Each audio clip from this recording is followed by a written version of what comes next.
When I went to pick up my daughter-in-law's coat, the dry cleaner, someone I'd known for years, took me aside and muttered, "Leave with your grandkids before dawn." Stunned, I asked why. He lifted a bag. "Found this in her coat." I looked inside, and everything fell silent. Can you imagine finding something so utterly terrifying hidden in your daughter-in-law's coat? A bank transfer for millions, alongside a photo of your own grandchildren with their innocent faces circled in angry red marker. My blood ran colder than ice. What in God's name did that even mean? That evening, the day's sticky heat still clung to my fingers as I carried a heavy market basket down our old, quiet street, where the peeling paint on houses whispered stories of years gone by. Arthur's Dry Cleaning appeared on the corner, its faded wooden sign swaying gently. I pulled a wrinkled yellow claim ticket from my purse. Just that morning, Chloe, my daughter-in-law, had pressed it into my hand, her voice soft but rushed. "Mom, please pick up the wool coat from Arthur's. I have meetings all day." I'd nodded without a second thought. Just another errand, like the countless others I always did for my children. When I walked in, the familiar scent of fabric softener mixed with steam filled the air. Arthur, an old man with glasses perched precariously on his nose, was behind the counter, flipping through a notebook with his bony hands. I handed him the ticket.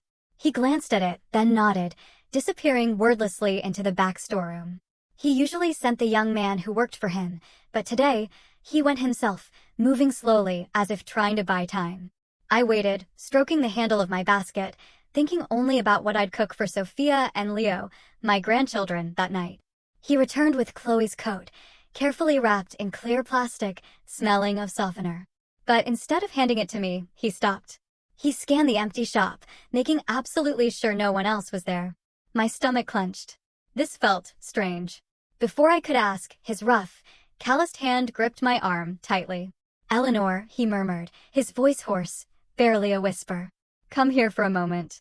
Without giving me time to react, he led me behind a worn curtain that shielded the back of the shop. The sharp smell of bleach and steam made it hard to breathe. Piles of clothes, waiting to be ironed, were stacked like a messy wall, hiding us. "You need to see this," he said, his voice trembling. He opened a rickety drawer under the counter and pulled out a small, clear plastic bag. It was just big enough to make my heart stop. Inside was a bank transfer receipt, stamped in red, with a figure so large I had to look at it several times to be sure I wasn't mistaken. Millions of dollars. Who would keep something like that in a coat pocket? And next to the paper, a photograph, the innocent faces of Sophia and Leo, my grandchildren, with crooked, angry circles drawn over them in red marker. It looked like it was done in a fit of rage or worse, with some dark, chilling intention. I felt the blood in my veins turn to ice, my hands as cold as stone. "Arthur, what is this?" I stammered, my voice breaking. He just shook his head, his eyes wide with fear, as if even he couldn't bear what he'd found. "Eleanor, you have to get the children out of here immediately. Don't waste a second. You must be gone before sunrise." His voice was harsh, almost pleading. I wanted to ask him more. I needed an explanation, but he just pressed the bag into my hand, repeating, "I can't keep this here. It's too terrifying." I took the coat, my hands shaking so badly I almost dropped it. I tucked the bag deep into my pocket, feeling like I was carrying a bomb about to explode. As I left, my steps were uncertain, as if I were walking on air, unable to feel the ground beneath my feet. My basket tipped, and a few tomatoes rolled out, nearly falling onto the sidewalk. Outside, the world continued with its usual noise, the squeal of a bus's brakes, the calls of street vendors, the laughter of children running down the street. But in my head, only Arthur's insistent voice echoed, repeating like a funeral bell. Before sunrise, the sky darkened, dusk's gentle light swallowed by the thick night. I entered the house, my feet heavy as stones, the zip-top bag with its terrifying secret still deep in my pocket, burning like a curse. The large house, once filled with Sophia and Leo's laughter, was now frozen in an icy silence. Then, my son was on a business trip in Denver, hundreds of miles away. It was just me, my two small grandchildren, and the terrifying emptiness Chloe had left behind. My phone vibrated. A short message from my daughter-in-law. "Mom, I have an unexpected meeting. I'll be very late. Please take care of the kids." I stared at the words, and a nameless anxiety rose in my chest. Was it true, or just an excuse to hide something? I walked into the living room where Sophia and Leo were focused on playing with blocks on the old rug. "Sophia," 7 years old with big, round eyes, was carefully building a colorful little house. "Grandma, look. My house has a chimney," she shouted excitedly, her voice clear as a bell. Leo, only 4, was beside her, hugging a plastic dinosaur, murmuring a wordless song. Seeing them, my heart clenched. Just a few hours earlier, I'd thought they were safe in the arms of their family. But now, the image of those 2 red circles on the photo haunted me, an invisible threat lurking somewhere. I forced a smile, stroking Sophia's head. "It's beautiful, my love. Rest for a bit. Grandma will make dinner." But in my mind, everything was spinning. Arthur's voice wouldn't stop. "You have to leave before sunrise." I didn't know what I was running from, but my instincts as a mother and a grandmother screamed that those 2 children couldn't stay here a minute longer. I walked silently to my bedroom, locked the door, and with a trembling hand I dialed Grace, a nurse friend I trusted completely. Grace and I had been through so much together, from the lean years raising our children to the endless nights caring for my husband in the hospital. If there was anyone I could trust now, it was her. "Hello, Grace." "It's me, Eleanor," I whispered, my voice cracked with worry. "I need your help. Do you know a reliable taxi? One that can make a long trip tonight." Grace was silent for a moment, perhaps sensing the strangeness in my voice. "Eleanor, what's wrong? Why the rush?" I took a deep breath, holding back tears. "I can't explain right now. I just need a cab, as soon as possible." Grace didn't press, only answering briefly. "I'll call my brother. He's a driver. Very discreet. Give me 10 minutes. I nodded, even though I knew she couldn't see me, and hung up with my heart in a knot. I went to the kitchen, my hands moving quickly. Bread from the cabinet, sliced cheese, cookies the children loved. A couple of water bottles in a small bag. What else should I bring? I didn't know where I was going. Only that my grandchildren couldn't go hungry or be left helpless. From the kitchen, I looked toward the living room. Sophia was showing Leo how to build a bridge. Their laughter was like knives in my chest. So innocent. So carefree. With no idea of the storm that was about to break over our family. I wondered if I was wrong, if it was all a misunderstanding, if I was overreacting. But then the image of the photo with the 2 red circles reappeared in my mind, and I knew I had no other choice. I ran to the children's room. I opened the closet and grabbed a few items of clothing, the blue sweater Sophia loved, Leo's superhero pajamas, several pairs of socks. I also packed Sophia's yarn doll and Leo's toy car. I threw everything into a large suitcase, messy, but I didn't have time to organize anything. The streetlight flickered through the window, making my heart pound. I drew the curtains, afraid a curious neighbor might notice my strange haste. This town is small. Everyone knows everyone, and I didn't want anyone asking questions. My phone vibrated again. A text from Grace. *, the taxi is here. It's on the corner. My brother's name is Mike. You can trust him. *, I took a deep breath, trying to calm myself. I went out to the living room, knelt beside Sophia, and gently shook her shoulder. "Let's go, my love," I whispered, in the sweetest voice I could manage. "Put on your coat. We're going for a night ride." Sophia looked up, her eyes wide with surprise. "A night ride? Where to, Grandma?" I smiled, though inside I was a wreck. "To a very fun place. But we have to leave now, or it will be too late." Leo rubbed his eyes, starting to complain about being woken up. "I'm sleepy, Grandma," he mumbled drowsily. I pulled a piece of candy from my pocket and put it in his hand. "Here, be a good boy. Come with me. You can sleep later." Leo grinned from ear to ear and immediately forgot about being tired. I picked him up, took Sophia by the hand, and hurried toward the taxi waiting on the corner. The hallway to the door seemed endless, my sandals dragging against the cold floor, rushed and trembling. I put the children in the back seat and carefully buckled their seatbelts.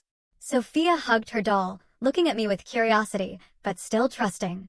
Leo let out a long yawn, resting his head on his sister's shoulder. I sat next to them, clutching the suitcase to my chest, my heart heavy. The driver, a middle-aged man with a tired face, watched me in the rearview mirror. "Where are you headed at this hour, ma'am?" he asked, his tone concerned. I swallowed hard, my voice breaking. "To the bus station, please. As fast as you can." The car started, breaking the stillness of the night. Through the window, I watched the house recede, sinking into the darkness like a tomb, holding secrets and betrayals. The bus station at midnight was as bustling as a market that never sleeps. Neon signs, green and red, flickered over old posters, making my head spin. The calls of street vendors, the horns of buses, and the screech of suitcases rolling on the concrete mixed into a chaotic concert. And yet, that disorder made me feel safer, as if my grandchildren and I could get lost in the crowd and escape the invisible gaze that was watching us. I held Sophia's hand tightly.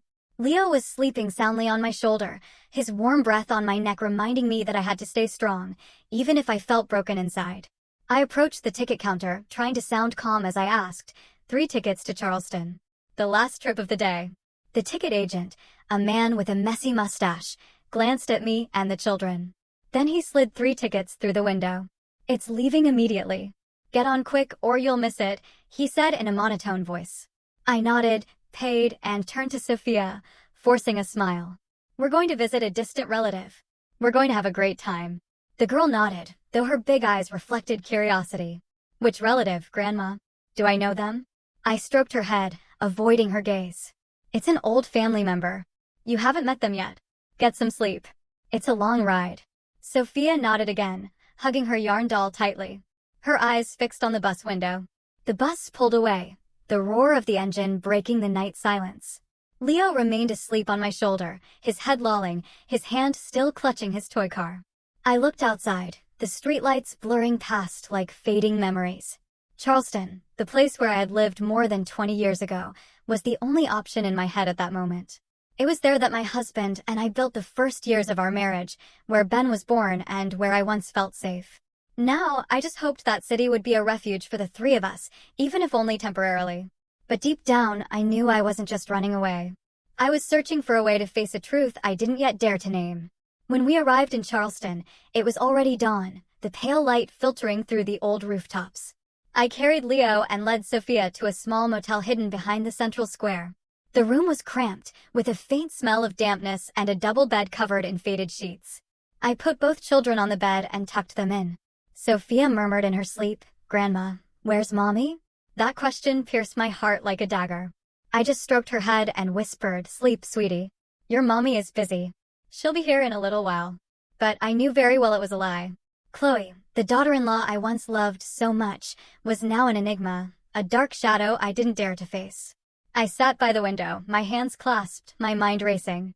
The plastic bag was still in my coat pocket, as heavy as a curse. The transfer receipt, the photo with 2 red circles, and Arthur's warning were pieces of a puzzle I didn't know how to begin to solve. I thought of Ben, my son, who was so far away. I wanted to call him, to tell him everything, but every time I picked up the phone I stopped. If I was wrong, if it was all a misunderstanding, I would destroy his family. But if I was right, if Chloe was really involved in something terrible, how could I tell my son that the woman he loves, the mother of his children, could be betraying all of us? In the midst of my confusion, an idea sparked. I had to go to the church. Father Michael, the elderly priest in Charleston, was the only one I could trust right now. He had been with me when my husband died. He held my hand through the darkest days. If anyone could help me find my way, it was him. I decided that morning I would take the children to Mass, to pray for peace and to find a way out. The next day, I woke Sophia and Leo. I helped them get dressed. Come to church with me, and I'll buy you ice cream afterward, I said, faking cheerfulness in my voice. Leo got excited. Chocolate, Grandma. I smiled and nodded, though inside I was filled with worry.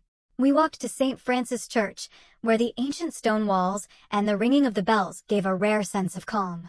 Sophia held my hand while Leo ran ahead with his toy car dangling from his fingers. Looking at them, all I prayed for was to preserve that innocence. Forever. Father Michael recognized me as soon as I entered the church.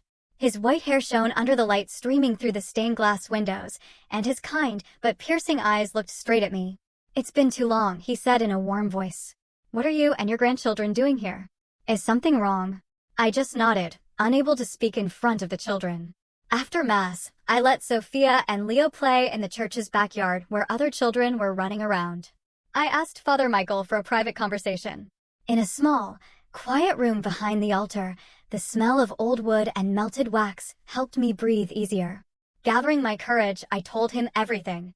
Chloe's coat, the transfer receipt with a huge sum, and the photo of Sophia and Leo with 2 terrifying red circles. I handed him the plastic bag, my hand shaking. Father Michael was silent for a long time, his hands clasped together, his face growing harder by the second. Finally, he sighed and said in a grave voice, Eleanor, this is beyond what a priest can handle. This isn't just a family matter. This is a much greater danger. You need someone who understands the law. He paused, looking at me with deep concern. I know someone who can help. Victoria, a very good lawyer and a parishioner here. She'll know what to do. I nodded, feeling a ray of hope light up in the darkness. That same afternoon, in the small confessional, I met Victoria for the first time. She was young, maybe a little over 30, with short hair and eyes so sharp they seemed to see everything. Wearing latex gloves, she carefully opened the bag and examined the receipt under the dim yellow light. This transaction code belongs to a ghost company registered through an offshore account, she said as her fingers typed quickly on her laptop, her face serious with concentration. A non-existent company. She paused and pointed to the last line of the document. Signed by Julian Cortez. That name meant nothing to me. But when Victoria looked at Father Michael, they exchanged a meaningful glance. That man has been involved in financial fraud and money laundering, Victoria said in a low voice. This is not simple, Eleanor. I felt my hands resting on the wooden table begin to tremble. But why my grandchildren? I asked, my voice breaking. Why are their faces marked in red? Victoria didn't answer right away. She just looked at me with compassion. We need to investigate more, she said finally. But the first thing is for you and the children to stay here where you'll be safe. I will contact some trusted colleagues to look into this. Father Michael placed his hand on my shoulder, his voice soft but firm. God will protect you and your grandchildren. But you must be strong for them. I hugged Sophia and Leo as we left the church. As the gray afternoon covered the cobblestone streets, the bells rang behind us, reminding me that I was no longer alone.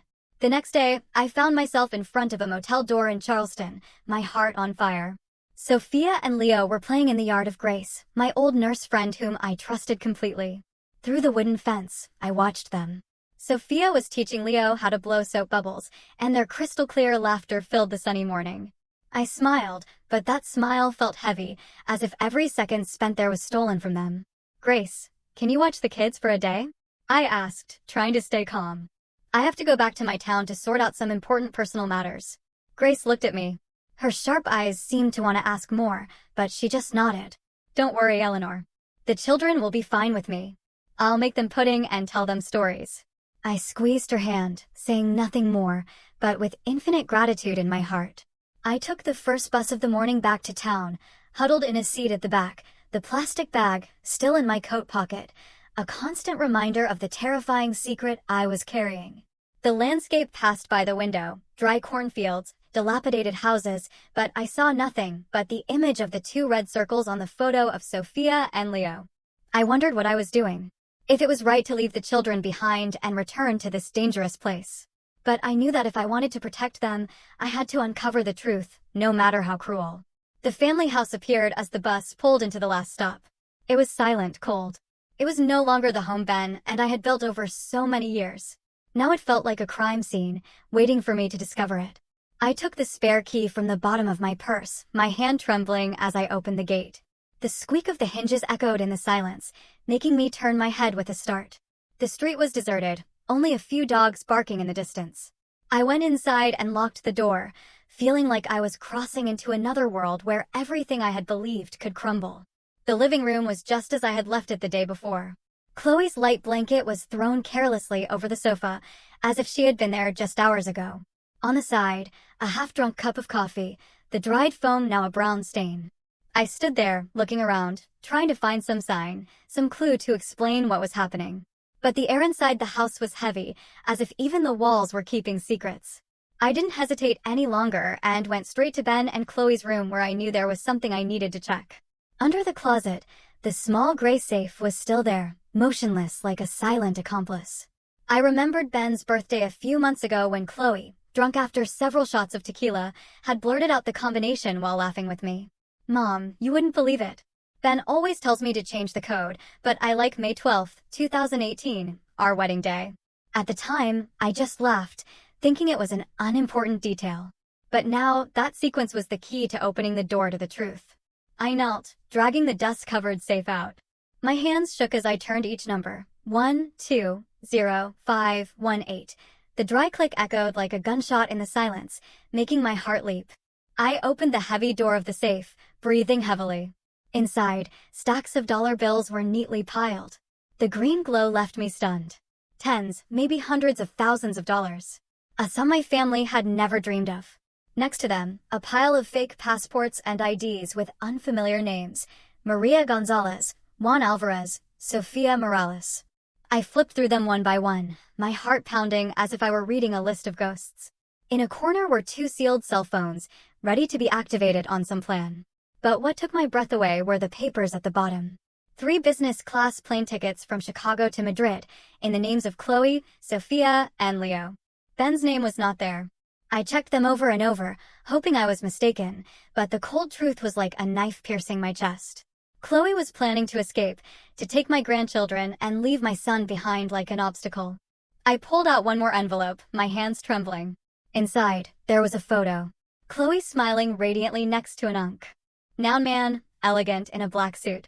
On the back of the photo, a handwritten scrawl, my Cortez. That name, Julian Cortez, matched the signature on the transfer receipt. The whole room began to spin, the air grew thick, and I struggled to breathe. I sat on the floor, my back against the dresser, the photo falling from my hands. Chloe, the daughter-in-law I had loved like a daughter. The one who cooked with me for family meals. The one who hugged me, crying, when Ben had trouble at work. That woman was betraying us. Not only was she betraying Ben, but she was also planning to take my 2 grandchildren as if they were part of a deal. I thought of Sophia with her innocent smile as she drew pictures for me, and of Leo with his habit of hugging my legs whenever I baked. How could she be so cruel? How could she circle their little faces with a red marker as if they were merchandise? At that moment, the familiar sound of my neighbor, Mr. Henderson's truck, rumbled down the street. I jumped. Hurriedly, I put everything back in the safe, trying to leave it as it was. My hands were shaking so much that I dropped a passport, but I managed to pick it up. I pushed the safe back into place and closed it. My heart was pounding so hard it felt like a guilty person's. I stood up, wiped the sweat from my forehead, and tried to calm down. As I headed for the door, I spotted a torn envelope in the kitchen trash can with the logo of a foreign bank shining in the light. Instinctively, I took it. I put it in my jacket pocket without a second thought. When the door slammed shut behind me, I walked out onto the street as if floating. I knew I wasn't just running away. In my pocket, I carried the proof of a terrible plan. Chloe planned to escape with Cortez, taking a fortune, abandoning Ben, and worst of all, taking my 2 grandchildren with them as part of the deal. I returned to the motel in Charleston, my legs heavy as lead, my pocket still holding the horrible evidence from the house. It was now midday. The dim sunlight filtered through the slits of the thin curtains, falling on the old wooden floor. Sophia and Leo had just woken up from their nap. They were on the bed, rubbing their eyes. Sophia, her hair tangled, looked up at me, her big, innocent eyes wide. "Grandma, when are we going home to Mommy?" Her question was like a knife in my chest. I knelt, stroked her hair, and tried to smile, though I knew the smile was forced. "Soon, my love. Your mom is busy with something. Stay with me for a few more days, okay?" But my throat was closing up. I couldn't say more. Leo, hugging his plastic dinosaur, interrupted. "Grandma, I want cookies." I nodded. I took a package from my bag and gave it to him, just to hide the fact that my hands were still trembling. I took both of them to the motel's small courtyard where there was an old swing set. "Play for a while. I'll watch you from here," I told them, trying to sound calm. But inside, I felt like I was on the edge of a cliff. What I had found in the safe, the stacks of money, fake passports, plane tickets, and the photo of Chloe with Cortez, would not stop tormenting me. I knew I couldn't stay here forever, nor could I keep running without facing the truth. But how could I protect my grandchildren if their own mother, whom I once trusted, was part of this nightmare? Later that afternoon, Victoria arrived. Her steps were quick, but her eyes reflected concern. She was accompanied by 2 men in plain clothes, though their bearing made their cold professionalism clear. They introduced themselves as federal agents, showing credentials with official seals. "Ma'am, I'm Agent Miller," one of them said in a grave, firm voice. "This is my partner, Agent Davis. We need to see everything you found." I nodded and led them to the cramped rental room where a small wooden table had become the center of the entire truth.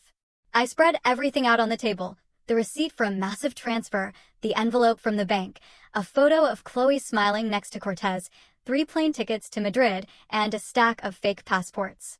Each object was like a new stab, reminding me of Chloe's betrayal. Agent Davis took a still-sealed cell phone and connected it via a USB cable to a small device. His laptop screen lit up, showing lines of code running at high speed. "We can recover the deleted data," he said without looking up. "These things usually hold more information than people think." I remained seated, my hands clasped, my heart pounding hard. Outside, Sophia and Leo were playing in the courtyard, their laughter reaching me, but I didn't dare to look. I felt that if I lost control for even a second, I would let out the pain that was suffocating me. After a few tense minutes, Davis turned the screen towards me. There was a photo folder, and the first image was again of Sophia and Leo. Their innocent faces were circled in red marker, distorted with a cruel intention. I held my breath as if the air in the room had vanished. Agent Miller pointed at the screen, his voice lowered as if trying to prevent me from breaking down. "Ma'am, this isn't a personal mark.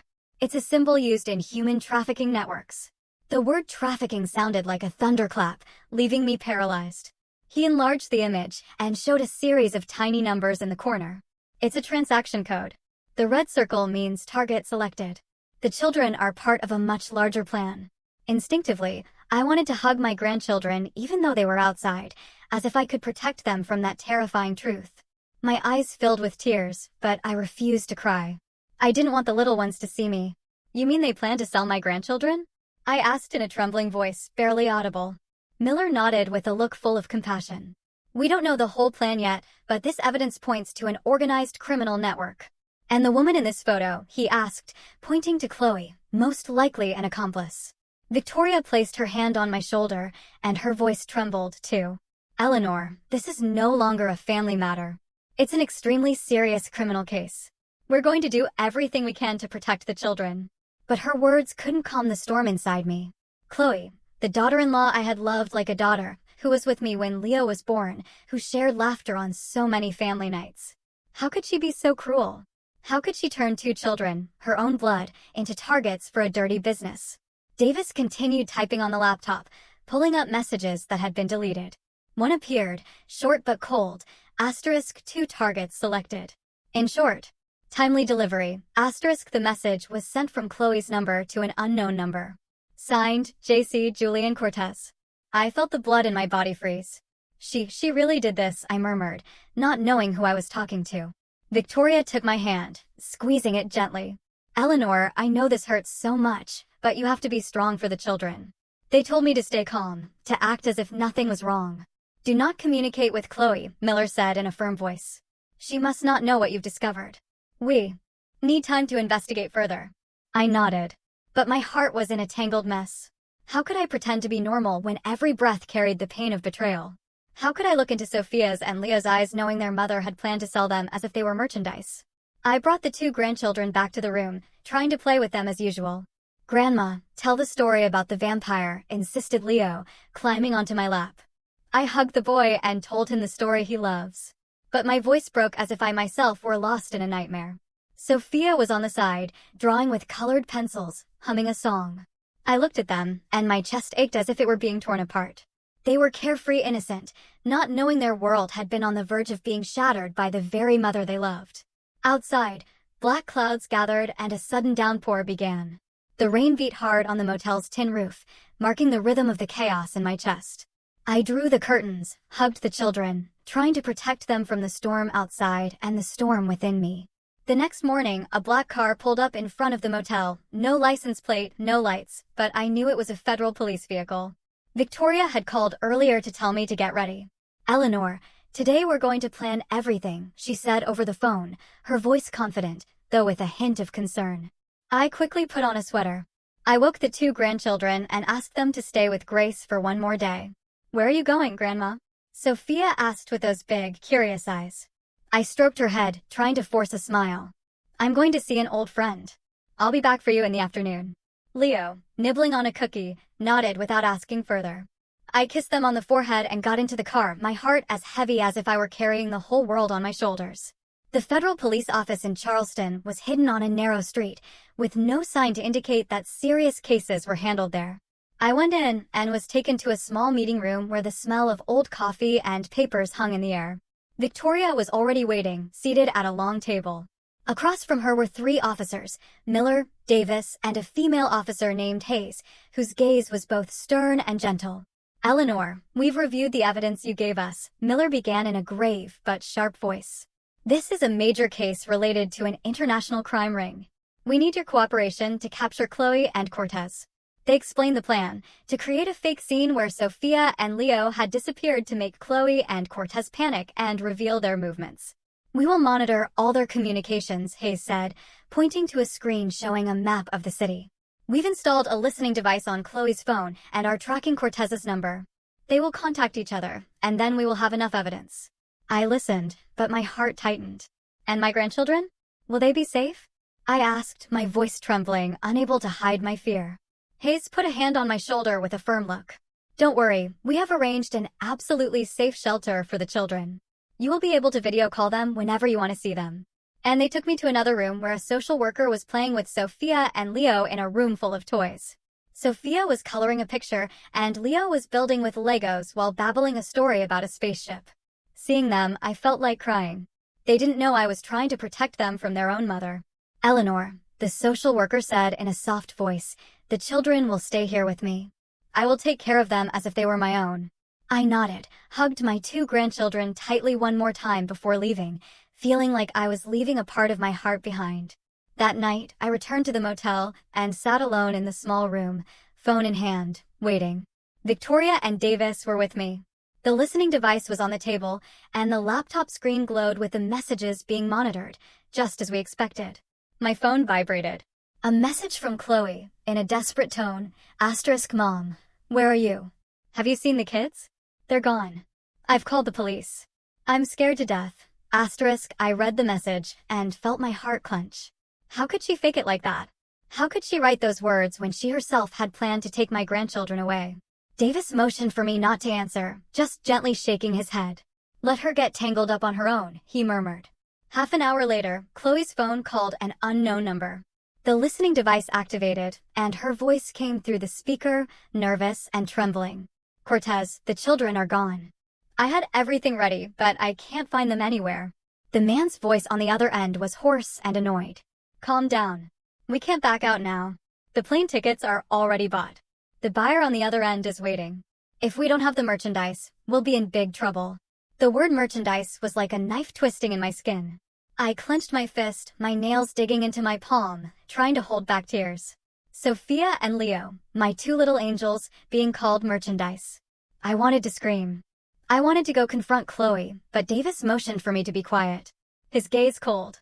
The call ended, but Chloe continued sending messages to Cortez. *, if we don't find the children, the whole plan will fall apart.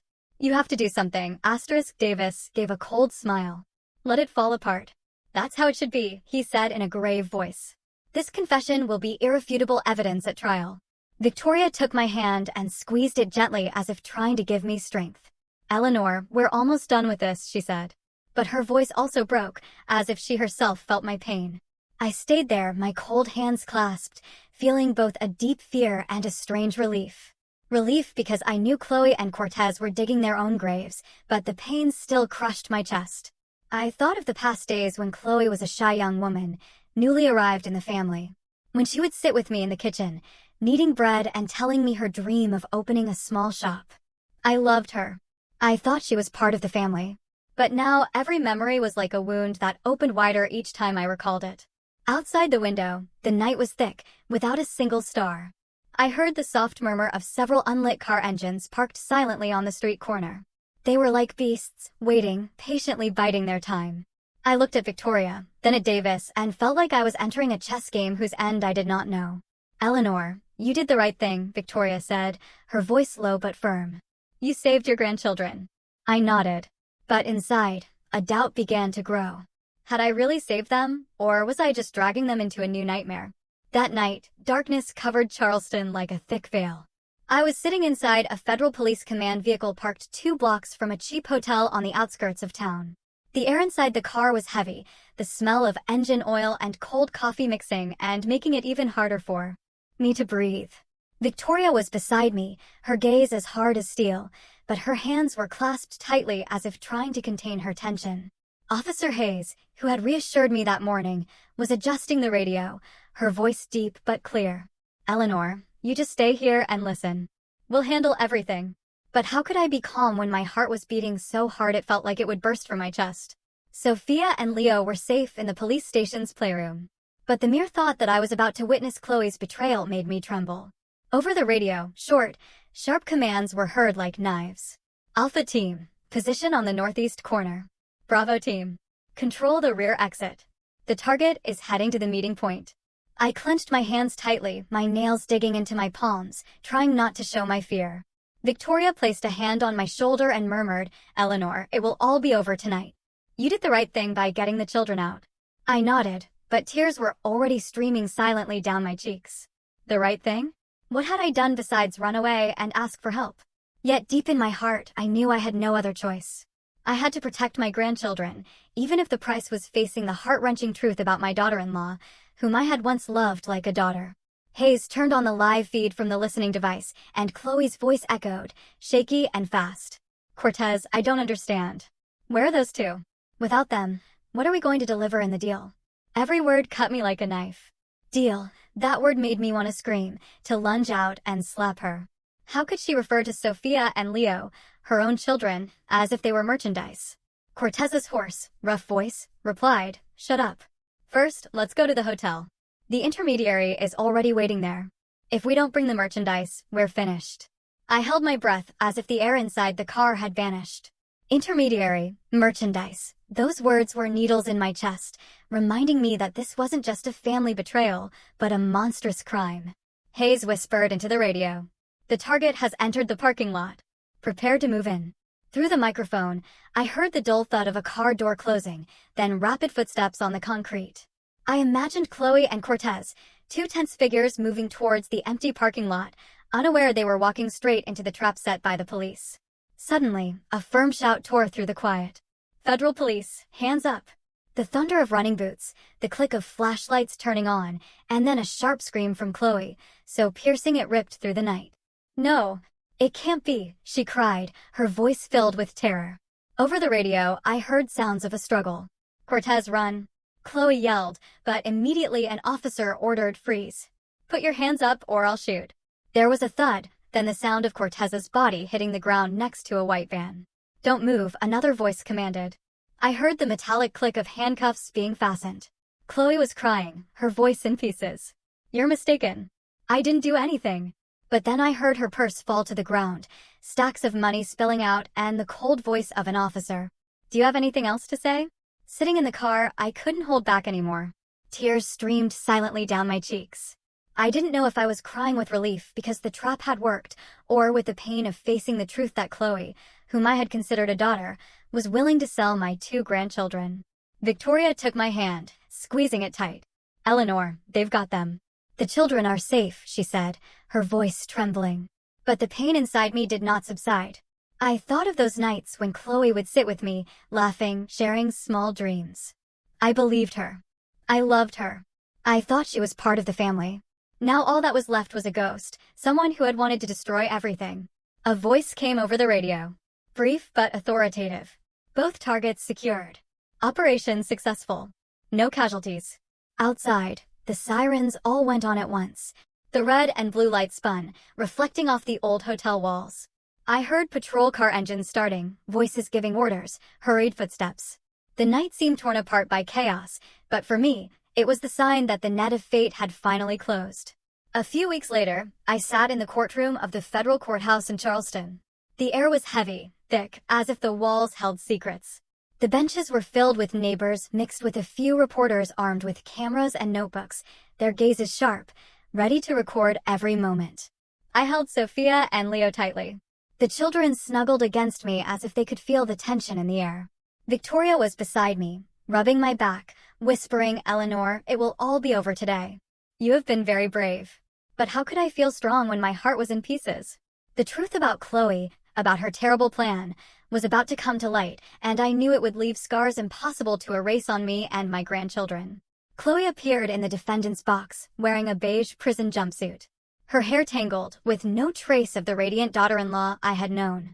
Her face was gaunt, aged 10 years, her eyes sunken, as if her guilt also haunted her. Beside her, Cortez trembled, his hands cuffed, his head down, unable to look at anyone.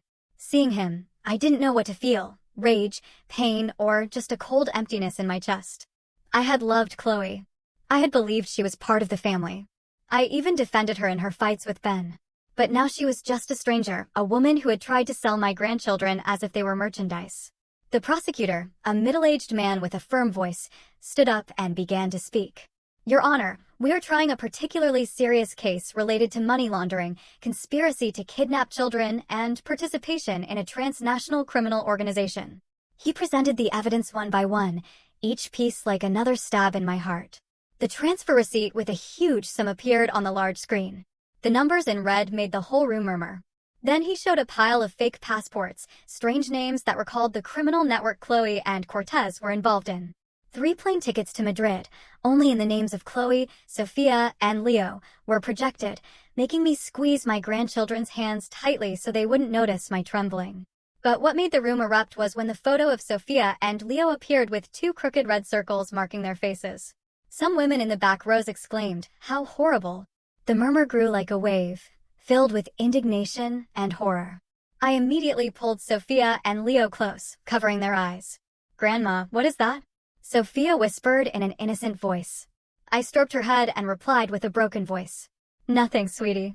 It's just an old photo." But inside I wanted to scream. I wanted to cry until I was empty. How could I explain to them that their own mother had marked them as targets for a criminal enterprise? The prosecutor continued, his voice growing sharper, as he presented the recording of the phone call that changed everything. Chloe's voice filled the room, desperate but icy. "Cortez, the children are gone. Without them, what are we going to negotiate with?" Cortez's voice responded curtly. "First, go to the hotel. The intermediary is waiting." The entire room fell silent. Only Chloe's ragged breathing could be heard over the speaker. I heard every word as if it were being branded into my mind. Every phrase of hers was a knife, shattering the memories of the days when I believed she was family. Chloe's defense attorney stood up, trying to save her. "Your Honor, my client is a victim, manipulated by Julian Cortez. She was unaware of the trafficking network and had no intention of harming her children." But the prosecutor immediately retorted, his voice as sharp as a razor. In the recording, the defendant herself says she needed the children to negotiate. That is the act of an accomplice, not a victim. He pointed to the screen where the tape replayed, and Chloe's words echoed like an undeniable confession. Cortez remained silent, head bowed like someone accepting his fate. When the judge's gavel struck, the entire room froze for a moment. The defendants, Chloe Lopez and Julian Cortez, are sentenced to lengthy prison terms for money laundering, conspiracy to kidnap children, and participation in a transnational criminal organization, the judge declared, his voice deep and firm. The room erupted in comments. Some shook their heads in disgust. Others whispered in horror. I sat there squeezing Victoria's hand, breathing a sigh of relief, but with a bitter knot in my throat. Justice had been served, but it couldn't erase the pain in my heart. Sophia tugged at my blouse, her voice very quiet. "Grandma, where's Mommy?" The girl's question pierced me like a knife. I hugged her tightly, unable to answer. How could I tell her that her mother, whom she loved, was being led away in handcuffs behind bars? Leo, sitting beside her, looked up with wide eyes. "Did Mommy go on a work trip, Grandma?" I just nodded, silent tears falling. "Yes, she's very busy. But Grandma and your dad will always be here with you, okay?" They both nodded, but I knew this truth would remain as an eternal scar on their hearts. When we left the courthouse, the scorching midday sun beat down on the square. People were dispersing, their laughter and conversations mixing with the noise of traffic. But for me, everything seemed to fade away. Victoria took my hand and said softly, "Eleanor, you saved the children. You are their hero." I smiled weakly. But inside, I didn't feel like a hero. I was just a grandmother, a mother, trying to protect what little was left of my family. The truth, however cruel, had finally come to light. Several months have passed since the trial, and my 2 grandchildren's lives and mine have slowly found a new rhythm in Charleston. I rented a small apartment near the central square where every morning the church bells ring, as clear as a peaceful melody, pulling me out of nightmares about Chloe and Cortez. The apartment isn't large, just a small living room, a kitchen nook, and 2 narrow bedrooms. But for me, it's a sanctuary, a new home for Sophia and Leo. Every morning, I wake up early and make breakfast. An egg sandwich for Leo, cookies, and milk for Sophia. I comb Sophia's hair, straighten the collar of Leo's uniform, and walk them to the elementary school near St. Francis Church. Seeing them run into the classroom, waving at me with a radiant smile, I feel a spark of hope sneak into my heart, even though the pain still burns like an open wound. One afternoon, while watering some chrysanthemum pots on the balcony, a yellow taxi stopped in front of the building. The door opened and Ben got out, a travel bag over his shoulder, his shirt wrinkled from the long journey from Denver. My son was visibly thinner, his face gaunt, his eyes sunken as if they carried a story too heavy to bear. I dropped the watering can. Water splashed on the floor, and I ran to hug him. "Ben, you're back," I exclaimed, my voice choked, holding him tightly as if I feared he would vanish, just like those peaceful days that were gone. Ben hugged me back, then knelt and opened his arms as Sophia and Leo ran from inside the house, shouting excitedly, "Daddy! Daddy!" They threw themselves into his arms with laughter. And in that moment, I saw Ben's eyes light up, if only for a second. That night, the four of us sat around the small table in the kitchen. I made the chili that Ben had loved since he was a child, the aroma of corn and spices filling the house with warmth. Sophia told stories from school and Leo showed off a drawing his teacher had praised. But the atmosphere was still heavy, as if we all knew there was an unspoken topic, something that had to be said. After clearing the dishes, I sent the children to their room to play with puzzles and sat down across from Ben. "Son, I have to tell you everything," I said in a grave voice, clasping my hands to stop them from shaking.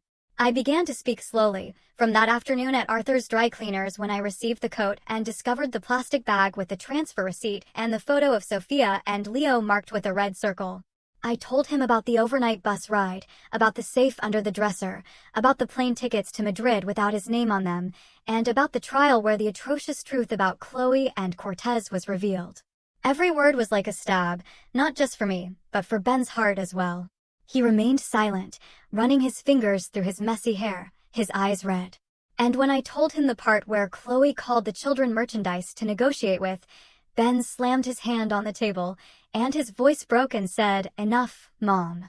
He stood up and began pacing in the small room as if he couldn't bear the weight of the truth. "Mom, the truth is I've suspected Chloe for a while now," Ben said, his voice full of anguish. "She used to leave early and come back late. She would hide her phone, and suddenly large sums of money would disappear from the house. I would ask her, but she always said it was for work. I didn't want to believe she could do something wrong. I thought I was protecting the family, but it turns out I was just a fool." He stopped, turned his face away, his shoulders shaking. I stood up, took my son's trembling hand, saying nothing, just silently sharing his pain. I knew Ben's suffering wasn't just from his wife's betrayal, but also from the feeling of helplessness at not being able to protect his two children. Sophia and Leo came out of their room silently as if sensing the tension in the air. Sophia was hugging her yarn doll and asked quietly, "Grandma, is Daddy sad?" I nodded, pulling her closer and putting another piece of meat in her bowl. "Daddy is just tired from the trip. Eat up." Leo joined the conversation with an innocent voice. "Daddy, can we play with Legos tomorrow?" Ben smiled weakly and stroked his head. "Yes, we'll play tomorrow." But I knew that smile was nothing more than a mask to hide his broken heart. After dinner, when the children were in their room, Ben sat next to me and said firmly, "Mom, I'm filing for divorce. I'm going to get full custody of the children, and with you, I'm going to build a new life for them." I looked at him and saw in his eyes a determination I hadn't seen in a long time. "Are you sure, Ben?" I asked, my voice trembling. He nodded, squeezing my hand. "I can't. Forgive her, Mom. It's not for me. It's for Sophia and Leo. They deserve a safe life, and I will do everything to make them happy." I nodded, tears in my eyes. At last, my son had found the courage to face the truth, even though it hurt so much. That night, I stood on the balcony looking at the dimly lit street. The yellow light from the lampposts cast flickering shadows. From inside the house, Ben's voice reading stories to the children mixed with the pure laughter of Sophia and Leo. And then the teddy bear said, "I'm not afraid of the dark anymore," Ben read. And I heard Leo exclaim, "What a brave teddy bear." The sound of pages turning added to the atmosphere, bringing a fragile but priceless peace. I closed my eyes, took a deep breath, and felt a little warmth return to my heart. Time passed quietly. The small apartment I had rented truly became a home, where little by little, the wounds of 3 generations began to heal. The court had already made its final ruling, granting full custody of Sophia and Leo to Ben and me.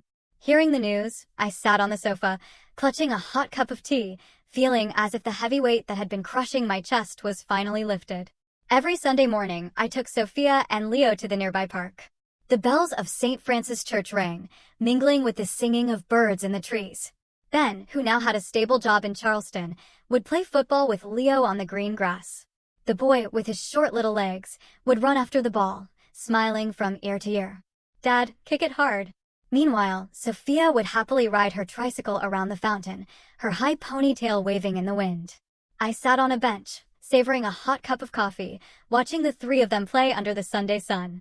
The light filtered through the leaves, scattering golden flecks on the ground, and in that moment, I felt a peace I had never felt before, as if the storm had passed, and the sky was finally clear again. One afternoon, the whole family went to the market in the central square. The air was filled with the aroma of grilled hot dogs and fresh fruit. Sophia, her eyes shining, chose an old comic book for herself at a bookstall, eagerly flipping through each page. "Grandma, this one has a princess who rides a dragon," she exclaimed, showing me the book. I smiled and stroked her head. "You chose well. I'll read it to you tonight." Leo, on the other hand, insisted on a superhero-shaped balloon, pulling on Ben's shirt. "Dad, buy it for me. Superheroes fly really high." Ben laughed, pulled out his wallet, and paid while I quietly chose the freshest bunches of vegetables, some bright red tomatoes, and a bag of corn to make chili. These simple moments, like small pieces of a puzzle, were slowly putting the family that seemed to have been broken back together. In the apartment, I taped Sophia's and Leo's clumsy drawings to the living room wall. There was one with 4 people, me, Ben, Sophia, and Leo, holding hands under a red roof with a big sun and a few white clouds. Sophia pointed to the drawing, proud. "This is our house, Grandma. I chose the red roof because it's my favorite color."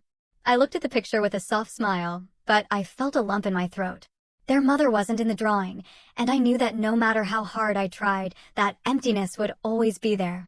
I just hoped that Ben's love and mine would be enough to fill a little of that void in the children's hearts. Sometimes I would see Chloe's picture in the newspapers, usually in short articles about the case, accompanied by a photo where she looked gaunt and lifeless behind bars. Every time it happened, I would hide the paper, burying it at the bottom of the trash can, not wanting Sophia or Leo to see it. They were too young to understand, and I didn't want their pure smiles to be stained by a cruel truth about their mother.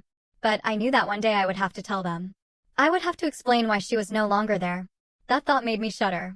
But I repeated to myself that when the time came, I would find a way for them to understand without that pain destroying them. At night, when Sophia and Leo were fast asleep, I would sit at the kitchen table and open the old journal I had started writing in my first days in Charleston.